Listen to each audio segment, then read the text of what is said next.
Can't be loud. Darren's going before me, Michael. Sorry? Darren's going before me. Sorry, I beg your pardon. Do you remember the cholera who was running in Dublin West? Dublin Bay North. Dublin Bay North. How are things, folks? First off, I just want to thank everyone for coming, because without a visible resistance there might as well be none. And the state doesn't feel the need to react to anything unless they think the problem is not going away. And I can tell you, I'm not going away on this. Now first and foremost,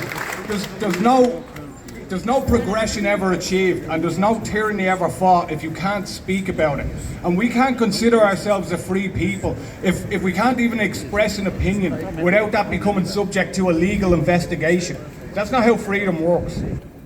Now, more to the point, there is no mandate from the people for this whatsoever. Nobody asked for this in Ireland but NGOs, and every poll that has been taken has been wildly against it. So I think maybe it's time the people in the Dáil and the Shannon were reminded that this country doesn't belong to them. It belongs to us.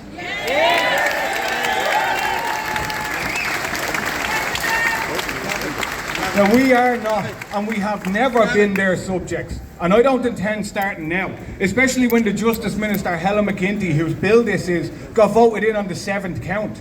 And now we have Simon Harris carrying it along, who got voted in on the 15th count.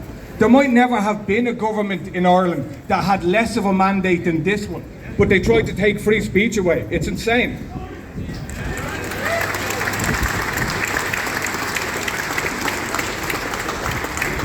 Now I want to remind us of something here in this country. One of the last times in this country that we had laws around what you could and couldn't say, speaking Irish was the crime. And children were shamed all over this country with on bat to score just for speaking their native language. Only this time, the truth is the target of the law. So where are we going to be in 100 years if we let this pass through?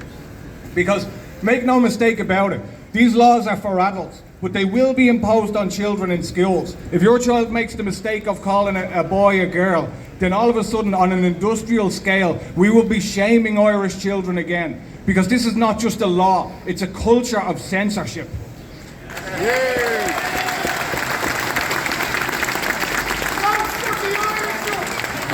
Now, the Dáil did us no favours.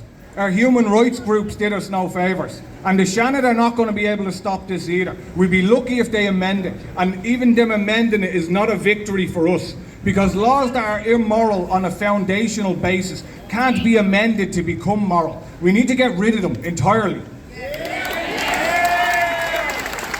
And that brings me to Drew Harris, the Garda Commissioner. And when he tried to impose pronouns in the workplace, the members of An Garda Síochána rightfully pushed back against this nonsense. But that begs the question, how can they impose on us what they won't accept themselves? And now we already have the 1989 Incitement to Hatred Act in Ireland, and it's almost never used, because Ireland is not the cauldron of hatred and racism that NGOs would have you believe it is. This is purely about censorship. It's not about hatred in the slightest. Now in America, over a course of 5 years, there were over 600 hate crimes reported that turned out to be utter lies. And that is the door we're opening, right?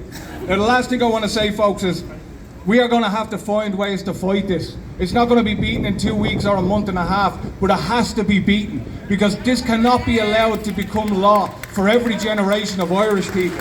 It's about the country we're leaving behind now. Thanks for your time, folks. Long and fall.